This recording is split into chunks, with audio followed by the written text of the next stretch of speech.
conversation. So first thing I want to do is start off with that show of hand games that we all love. Who's ever requested a head count or a training tool and they've been denied? Okay. Who's ever worked in an organization where every failure is sales enablement's fault, but you never get enough resources to fix it even though you know how? Who's ever reported to an SVP of sales ops and you've got a big initiative that you bring up with him to get some support right before he goes and meets with your CRO, and you find out when you circle back later that all they did was talk comp and ROE the entire time and your issues never got discussed? Okay, that one's a little personal for me, stings a little bit still. What we're going to talk about today is hopefully to give you guys some tools, some tips, some tricks that I've learned along my career to help us battle through these, get some more credibility, and find ways in which we can present our ideas and get ourselves more in a strategic role rather than just a training role. So, some of the pain points when I say we're going to talk about data today, some people say, that's not my job. Some people might say, I don't know what to do with it if I had it. I don't know where to begin, what to track, and I don't know what to do once I am tracking it. So to cover that, we're going to step through a couple of these things today about why we should prioritize data and analytics, what we should be looking at, and giving you guys some actionable metrics that we can start to track now and how we can implement those right off the bat, and what to do with it next. So I want to tell you guys a little bit about me first. I fell ass backwards into sales enablement, and it's been the greatest thing to ever happen to me. I was working in an accounting firm during tax season. I quickly realized I did not want to do accounting, and so at the end of tax season, I took my bonus, ran off, backpacked, hitchhiked through Central America for 4 months, and I came back absolutely broke. And I learned something important about myself. I didn't really care about working in accounting, but I did love to travel. Unfortunately, being broke after that trip, I had to go back to working for the accounting firm back into school. But I got an email from my university for a local company that was looking for international training interns. And I said, oh, someone else will pay me to travel around? All right, I'll take a shot on that. So I started as an intern, and that started my journey in sales enablement and sales training. Now, throughout my time, I've worked at a lot of different roles at a lot of different companies, and one of the ones that I'm going to share a lot of experience from you guys today is about the 4 years I spent working for a BI and analytics company. So, taking those things that I've learned the hard way, we're going to hopefully show you guys some things that you can take as actionable insights to go back, build your credibility, and build your brand into more of a strategic role. But we need to figure out why this matters. Now, I feel, and I think this is a truth, that sales enablement can have a higher impact on a company's revenue and growth than any sales ops role. The reason being is you can change comp, and that might try to motivate a behavior, but if the reps don't know how to execute on it, it's all useless. It's all a waste of time. Being able to educate your reps and being able to have a higher impact not only will help you out as you advance your career, but it'll help you be able to prioritize and strategize the initiatives that you're driving and figuring out where to spend your time to benefit the company as a whole, but also to grow your personal career, your compensation. So, back to my front door brag. I want you guys to focus on some of the different changes in the wording on here. We start to see the evolution of training to enablement to productivity. And if you look at some of the people in the room, let's do another raise of hands. Raise your hand if you have training in your title. Okay. How about enablement? More. How about productivity? Few. Strategy. There we go. All right. There is an evolution right now, and the timing is right, where enablement is going from a training function historically of just education to where the world and business world is realizing how it can have a massive impact on the strategy, the efficiency, the productivity, and the execution of a company. We're going across and we're working from an education point of view to a strategic point of view and a strategic impact. In 2013, according to CSO Insights, fewer than 20% of companies had a dedicated resource that was specific to sales enablement. By the end of 2017, almost 60% of organizations focused on this critical business function. That was 2 years ago. You look at conferences like this spring up, you're looking at all the technologies and all the different vendors you see out there. There is a massive shift in the market going on right now in what we do. We're no longer just training, we're starting to make that step up. There's people in this room who are building out career paths that we can model ourselves after and follow. We've got people like Scott King, Stacy Justice, Dixon Wong, who already have strategy in their title. They're not just educating, they're impacting the flow and the function of the entire revenue operations of their company. This is the thing that we can do, not only impact and influence and grow our company's success, but also, selfishly, we can grow our careers along the way. So, who's seen Training Day with Denzel Washington? It's a great film. In this movie, there's a rookie cop who was with his boss, who visually saw him kill somebody. He knew he was corrupt. He's trying to arrest him. And Denzel Washington teaches a very, very simple principle that I think applies to us. It's not what you know, it's what you can prove. It doesn't matter that we know in our gut what the organization needs to do.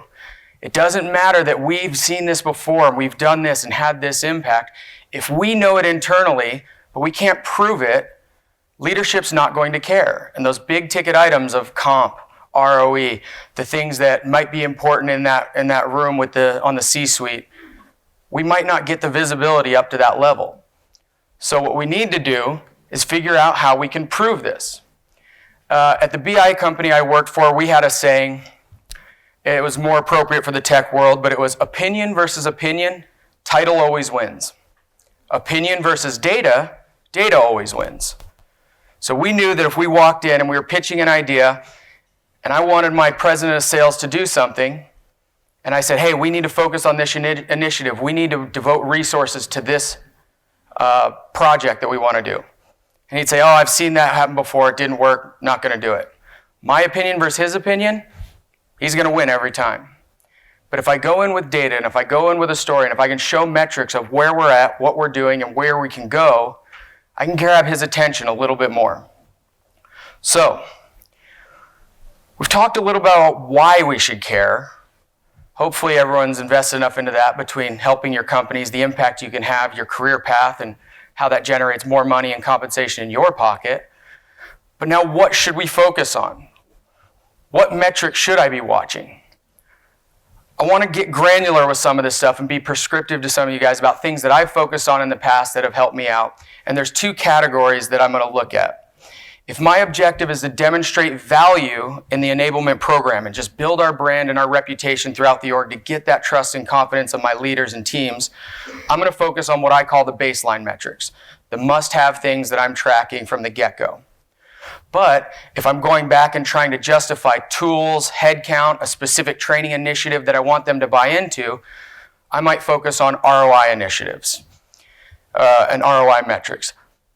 They're similar, but I would use them and message them in different ways, and we're going to dive into them one by one. The first thing we're going to look at is those what I call baseline metrics. So some of the 5 baseline metrics that I'm tracking and the first things I implement at any company I go to, I want to look at my time to first deal, my number of opportunities, my average deal size, my average conversion rate, and my average sales cycle. Now, each one of these metrics has a purpose. Each one of these things allows me to have visibility into how my organization's performing in different ways. There are 5 different levers that I can play with, that I can pull, and that I can move to drive my overall goal, which in sales enablement is driving revenue up. So, time to first deal. What does that measure for us? Answers from the crowd. Onboarding and ramping. All right, what about number of opportunities? Prospecting, I heard it. Don't be afraid, yell louder. Average deal size might give us our value selling or our multi-threading. Are we selling cross-departmentally? Are we getting multiple departments in on a deal? What about average conversion rate? Sales cycle, sales skill efficiency. How efficient are we in the conversations, the actions that our sales team's doing? Average sales cycle will give us that, but it'll also talk to us about our process efficiency. Are we doing things in the right way? Are we doing things in the right order? Are we approaching our customer in a way that they like to buy? What other metrics are you guys seeing that you use for your baseline metrics that you need to have at any company you go to? Anything I'm missing so far? Retention's a great one. One of the fun things about this is that it really depends on what your objectives are as a company. So my objectives, the problem I was brought in to solve, is to increase and drive revenue growth. We're in a very quick growth stage of our company. If it's maintaining your company size and if it's maintaining that knowledge and that tribal knowledge in the company, retention might be one of those. These ones are some of the fundamentals, but depending on what your objectives and your goals are from a higher level, what your charge is from your C-level leadership, you might change these and you might have different things that you're looking to do, but you should always be tracking something. These ones are fairly consistent in my experience over every sales enablement program that I've been in. Now, if we start tracking these and we start looking at them over time and we want to visualize it, what would that look like? If we automate this, visualize it. Well, I'll show you what mine looked like. We might have these graphs and we might have them trended out, and so we might be able to look for different things. How is my sales cycle doing? Is it getting shorter? How's my average deal size? Is that growing? What's my pipeline look like? How are we flowing through? How's my days to first and second deal? Now, once we have this baseline set and we start looking at these metrics and we start getting that visual view of how we're doing and how we're performing, we can start to dive into them deeper and look for opportunities of prioritization, opportunities of impact. So let's focus on some of these right here.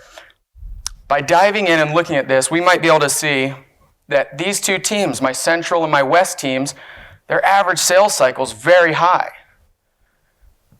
So where are we going wrong? And by digging into that data, we might realize that they're not doing well in their procurement management and their negotiation phase. So we might come in and do a training. We might realize that our SMB team was experiencing some great growth, but then we changed our pricing model. And ever since then, it dropped off. We've had terrible performance from that team. By looking at our data trended over time, we could also see, why are we losing so much of our sales funnel right here at demo? Is it that we aren't qualifying well enough and a lot of crap leads are getting through? Is it that we're not building enough value in the discovery process? By digging into this and getting a visual representation, we can see opportunities for impact. We can see opportunities to influence our ROI. So, diving into these, we can also start to compare the projects and say which one of these can have a bigger impact. We have a limited bandwidth. We can only focus on so much, so which one is most important? And we can start to model that out and figure out who do we need to bring back to the baseline. Now I want to dive into ROI metrics, because this is a tricky piece of it, is, yeah, you can show correlation, you can show causation, but how do I justify a new headcount or a new tool? Well, here's one that I use. I overlaid my learning management system on data from our CRM, and I was able to show a correlation. And let's say we implemented SalesHood at the beginning of the year, a learning management system or coaching tool. And we found that with the limited content that's in there, there's a distinct correlation between the videos watched and the activities performed and the ARR, the ACV, the revenue that's generated on a rep-by-rep basis. So this tells me that it was a good investment. There's a correlation there. By diving into it a little bit deeper, I can build this out, and then I can go to my leadership and have a conversation and say, okay, so it's working, but there's not a lot of content in there. If we want, let's devote another headcount to it. Or, hey, let's not cancel that LMS we just bought when it comes up for renewal because it's clearly helping drive good results. You can start to have those difficult conversations and start to justify that the things we're spending money on are working. Or there are things that we're spending money on that are working that need to spend more money on. Get an additional headcount. Build out more learning modules for these different tools. The next piece, looking at our time to first and second deal. Is our boot camp working? If we iterate on it every time to try and improve this process, we should see that, yeah, it might take a lot of time to get to that first and second deal, but each time we make a change, each time we evolve that, it's getting better, and we're getting our time to productivity, our time to break even on that investment in hiring new reps down lower and lower. On that one, I mean, how do you, for some organisms, for some people, when they come in, they're coming into a lot more pipe that's already there. So, I mean, they tend to skew the overall number. I didn't know. Yeah, there's... Do you also measure against what was in the pipe on them entering the territory? Yeah, granularly, there's a lot of different ways we can normalize the data. One of the ways I'm doing right now is we only look at self-sourced deals. So I'm looking at time to a deal of not a rep coming in, stepping into a territory where they're inheriting something mid-flight. We're measuring the time just from this rep came in, they sourced their own deal, they prospected their own deal, they worked it the whole way through. If you have a really strong BDR organization, you might change that to say, worked a deal all the way through from when it was handed over from a BDR. How we look at it for enterprise versus SMB versus mid-market, it's a little bit different. But yes, there's absolutely ways in which you have to normalize the data to make it so you can really compare apples to apples. But absolutely. So on this one, I can go through and I can see, oh, there was a spike right here. We were going well, we're trending well, there was a spike. Is that planned? Is that just an outlier? Is it something we changed that didn't work? Should we change the curriculum back? But it gives me that visibility and that guiding light to see if what we're doing is working and if the changes I'm making are solving the problems. Does that kind of answer your question? So, by using the visibility and comparing, well, we implemented this training, we're looking at before, we're looking at after, we can start to see if what we're doing is solving the problem, if it is working. Is there more to dig in on there? Did we try and solve for the wrong behavior? It's still, even if we fail, we still get more visibility into what the right answer might be. So let's go back to what we were talking about with some of those other training initiatives that we identified. We can come in and we can see, we did the training where we stepped in on the team meetings for the East and Central teams. We trained them on discovery. That was the procurement and negotiations. And then we saw those numbers drop down. We went back up, so we came back in and we started to bring them down again, right? We start to be able to see, did we solve the problem? But then we can also start to correlate and say, hey, did their close rate go up? Did their close rate from procurement negotiation to close, did that increase? Because that percentage that it increased, especially on those teams, that's attributable to us. Now we're putting a dollar value ROI on the work that we're doing. Same thing on the discovery and demo training. If we take a snapshot and look at that, and we compare it to after we do that training, and we notice that right here, that funnel, the next time we looked at it was 25% bigger, which still had some loss, but at the bottom line, came out with 5% more deals. That 5% of deals can actually be tied to a dollar value number where you can say, I did this training and it was worth this many dollars to this organization. Building that brand, building that recognition, sharing this out, getting that visibility is going to help you have credibility to know, are we doing the right things at the right time and is it working? And if it's not working, taking the accountability to say, that didn't work, let's dig into it again, figure out what the real problem is and solve that. Yeah? And you have all this data. What I found for my experience as colonies, sometimes for HR, sometimes under ops, but what I found is a certain level of actual thing. And if you try to do it on your own, then there's conflict sometimes with ops. At times they can either they should have known or that they really don't want to put out to the organization. And I'm just wondering if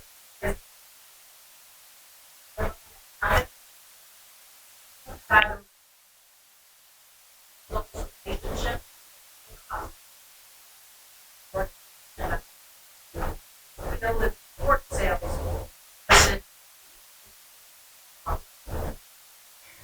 It can be. There's two different ways to approach it. I've been in organizations where ops was my best friend. They were the cubicle right next to me, and I could dip in there anytime I want, and they had them build these reports where they were just automatically giving me the visibility. When I came into the company I'm at currently, there was that distrust. So it was my job to build that relationship. Sales enablement sits over so many different departments. We have to be that back channel negotiator, the arm of diplomacy that bounces between all the different departments to build that relationship. So when I first got there, I was just tracking things myself. I was pulling reports out of Salesforce. I was throwing them into Google Sheets to visualize some of this stuff because I didn't have a tool.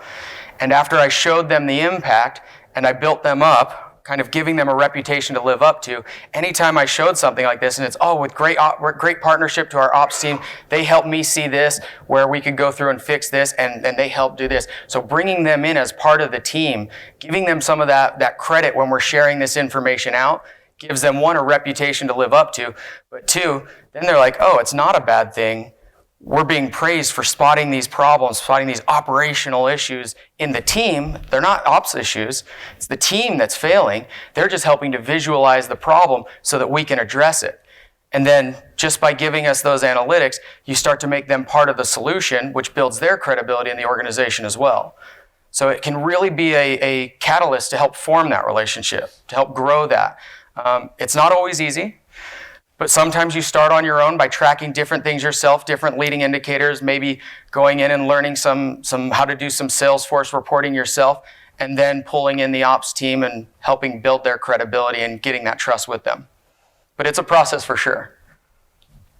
How have you had to net out other offers and things going on simultaneously while you don't have a environment? Yes. There's deal desks, there's promos, there's discounts, there's all kinds of things going on. And to say this growth was due to enablement versus these other things going on, that's always been checked. Yeah, and it is. It just has to do with how you're choosing to measure it. So for me, I try and get granular. For example, there might be, let's go back. There might be different things we're doing, a couple spiffs we're doing to try and fix that problem, right? We might say, if you can get up in this many more closed deals, we'll give you this much more money. But if the metrics I'm tracking are specifically around the conversion rate here, it's a little bit different, right? And now you're not always going to be able to find direct correlation or causation, but you will be able to find correlation over time. And that's what we're going to get into when we talk about sharing these metrics back in a couple slides. It's understanding that you're building a reputation over many instances strung together. You're never going to solve it with one report, one turnaround and say, we did this. But even at the very worst case scenario where you're part of a cog in the machine driving these changes, if you're showing a history of this many instances, this many times, this many initiatives and projects where we may be involved and we're driving that change. Because a lot of these things might come with spiffs to try and change the behavior. Some of them might come with process changes. Some of them might be us saying, hey, we have a problem here. We need to fix this. We're going to do a training on this. And to reinforce and hold people accountable and get them excited to make this change, we need to spiff this way, or we need to change this piece in Salesforce. And so when it comes back to that partnership with sales ops, with the other departments in the organization is crucial. But even over a long story of time, or even 6 months of time, if you're doing the right things to track the impact you're having, when you're having win after win after win after win, even though you're only involved, Steve Kerr still got a ring, right? He was a piece in that team. He wasn't the main person on that team, but he still got a ring when he was with the Bulls. He was playing with Michael Jordan, but he still helped, and he played a role, and we do too. And that history will add itself up together. Does that help a little bit? Cool.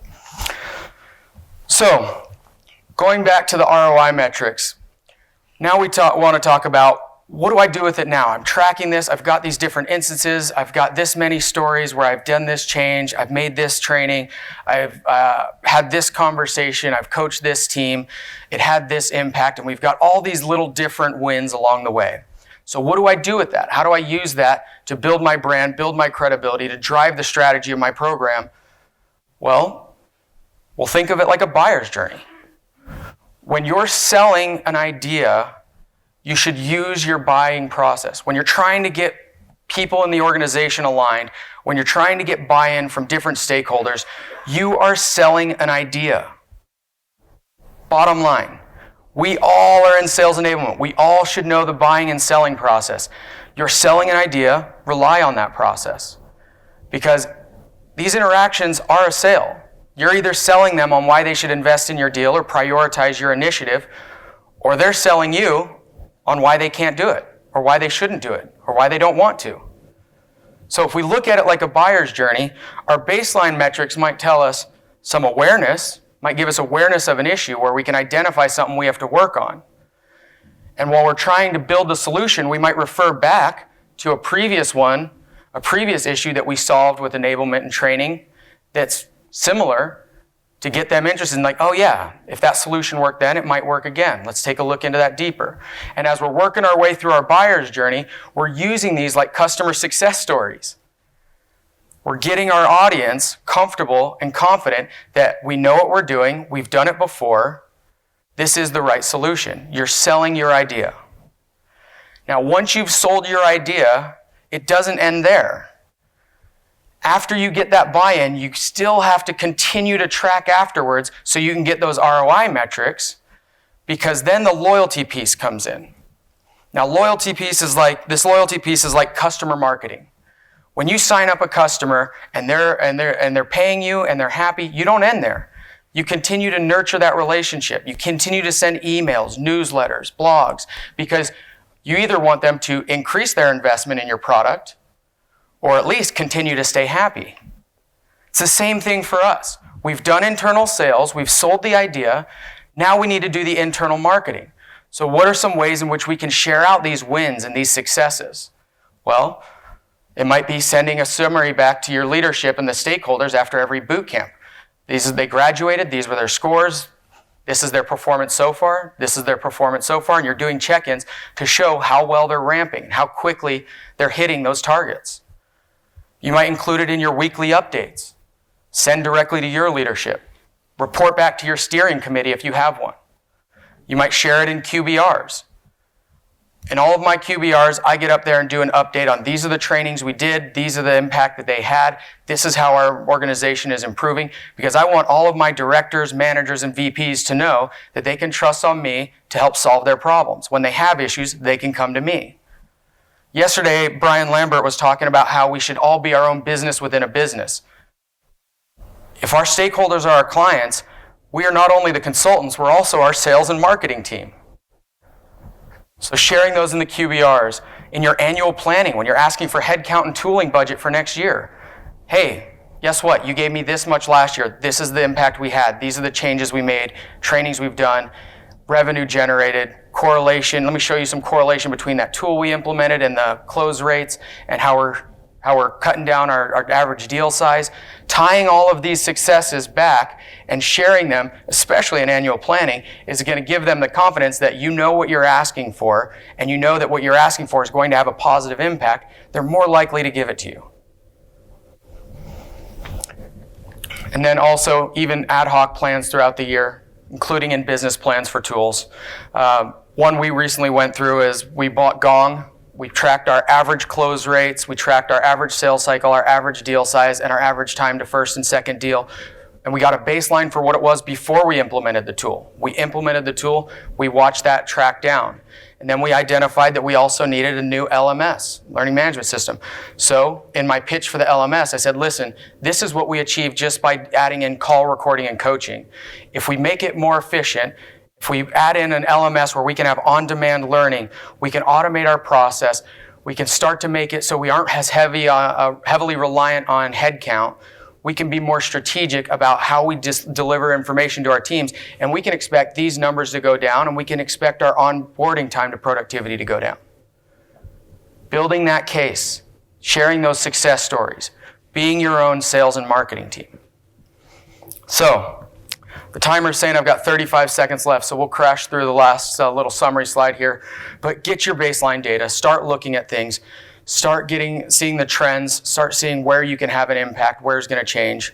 Start to calculate your ROI and your impact by snapshotting before and after and watching whether it's working or whether it's not. Identify whether you've solved the problem and you need to revisit it before moving on to the next initiative.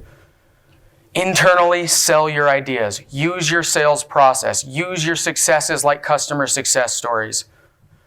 Internally market to your team's successes. Get everyone in the organization visibility on we're part of the solution. Take accountability for your failures, but build that credibility, learn from them, and show where we can get better, where we're helping, and where we can devote more resources for more opportunities.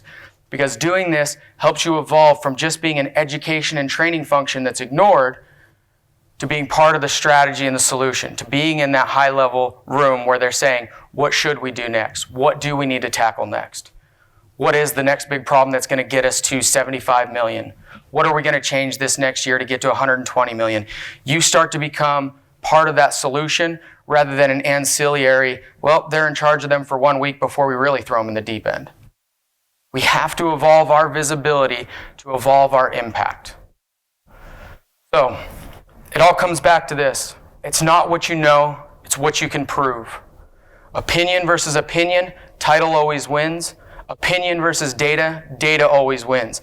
And if we take this, we live it, and we start to build out some of these analytics, these metrics, and these best practices, you'll be able to elevate yourself, elevate your credibility in the org, accelerate your career path, whether your end goal is CSO, Chief Productivity Officer, VP of Sales Strategy, whatever that is, you can grow your impact in your org, you can grow your influence, your career, until you get to the point where internally you just kind of know, and you're thinking of one of those other great quotes from training day. King Kong ain't got shit on me. All right. Thank you guys very much. Thank you.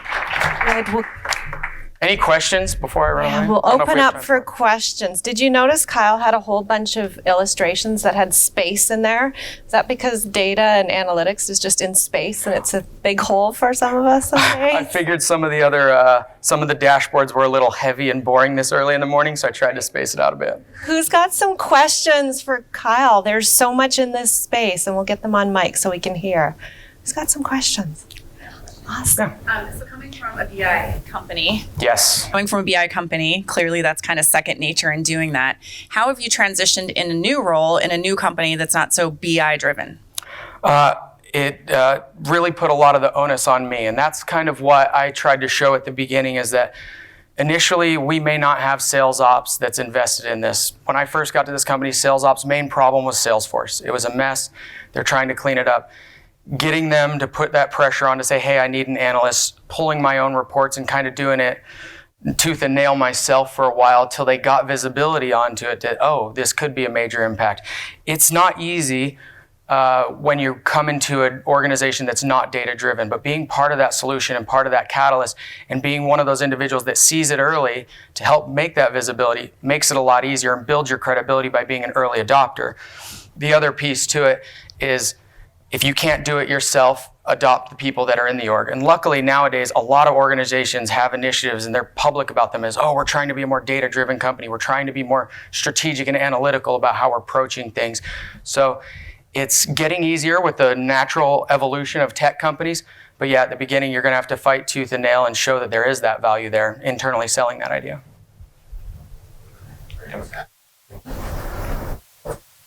Data, right?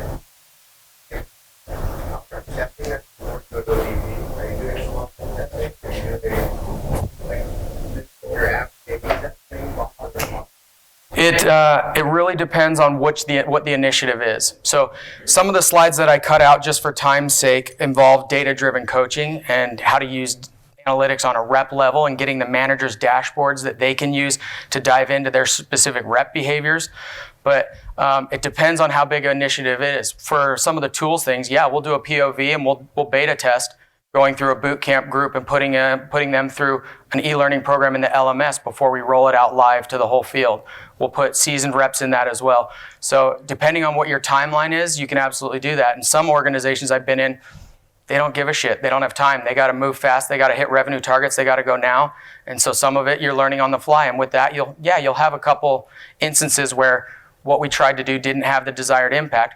But that accountability to be able to accept and say, hey, you know what, didn't work, we'll move on, we'll learn from that, we'll incorporate it into the next idea, or we'll iterate on that and try and fix it a different way, just gives you more credibility. It just shows that you're adaptable in your strategic way of thinking. So if your organization allows that, absolutely. Oh. Is your HR system and your Salesforce system integrated? Because I have to do time to first stop and time to second stop manually right now because they're not. They're not right now. Okay, so Were? I get that. Right now, that's part of the battle that I'm fighting right now. Since I came in, we've grown our analyst team from 1 analyst to 4. And so now we're starting to get more help with that. We're looking at using some of those systems like Active Directory to start compiling things. We're looking about getting a centralized BI tool like a Tableau or a Domo where we can pull in disparate systems and merge that data so it is more automated and clean. Right now, we're hacking through the forest with machetes. I can say our Salesforce team said that, although we don't have a specific tie that way, but they said there is a record in Salesforce that will show when their account was created. And we've just gone to that as it's going to happen within a day or two of hire date. Yep. And if you know it's always 9 days, you can just normalize by subtracting 9. And so we've had to do that in the past, but yeah, now we're doing it from their created data on the employee's record. So quick question for you. I loved your overview of how you're layering the SalesHood info over the performance. And we also use SalesHood. We've just implemented it for our enablement. Can you talk more about what metrics outside of just number of activities and performance that you're looking at when you're correlating LMS with performance? Yeah, and it depends on what your goal is. So we might find, so for our BDRs, we rolled out a specific prospecting training, and we went through and we started looking at those who have completed it in SalesHood versus those that didn't and what their performance was.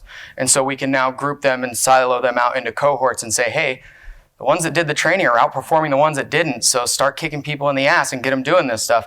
Hey, the trainings that are in there are working. And you can get granular on a training by training basis, or you can look at it. The one that I was visualizing was just showing activity on the whole. But with Salesforce, with SalesHood, when I was at Domo, I had them build an integration, and so the two platforms could speak together. So the data was automatically pulled in, automatically updated, all the analytics were automatically refreshed. But it was a dumb enough tool that I, not having a background in SQL or database management, could connect different data sources and visualize the things I wanted to see. But there's a lot of granularity you could do there by learning path, by module, by certification. Are the people that pass a certification with a certain score and above performing better than those that went below? So should we move up our threshold on that certification for passing score? I mean, there's a lot of different things you can do on that for sure. Question maybe on some of the modules. Scott had mentioned yesterday was trying to minimize the amount of time people were out from the different pieces. Do you have a philosophy when it comes to some of the modules that you're putting out there that it shouldn't take more than X amount of time? I mean, a learning path might take longer, but in certain modules that you're trying to do on some of these things to address them, are they things that you're trying to have them that they could do in an hour, in a 2-hour window? Do you have sort of an average on that of try to keep it under a certain level? Sales team, all the sales teams I've worked with have been completely ADD. If you go longer than 15 minutes, they're doing other stuff and they're just clicking next. So you have to have activities built in there, quizzes built in. But 15 minutes is on the high side for a quick dose. I try and keep them below 10. And if you have to do longer than that, I break them up into chunks and give them out over different days. But for someone to sit there and pay attention, I think the average attention span lasts 17 minutes. So you guys fell asleep 13 minutes ago? Okay, great. Good? Yeah, if you have more questions, We can circle up I know after. Kyle's going to be around, breaks and lunches. Thank you so much. Great, fantastic.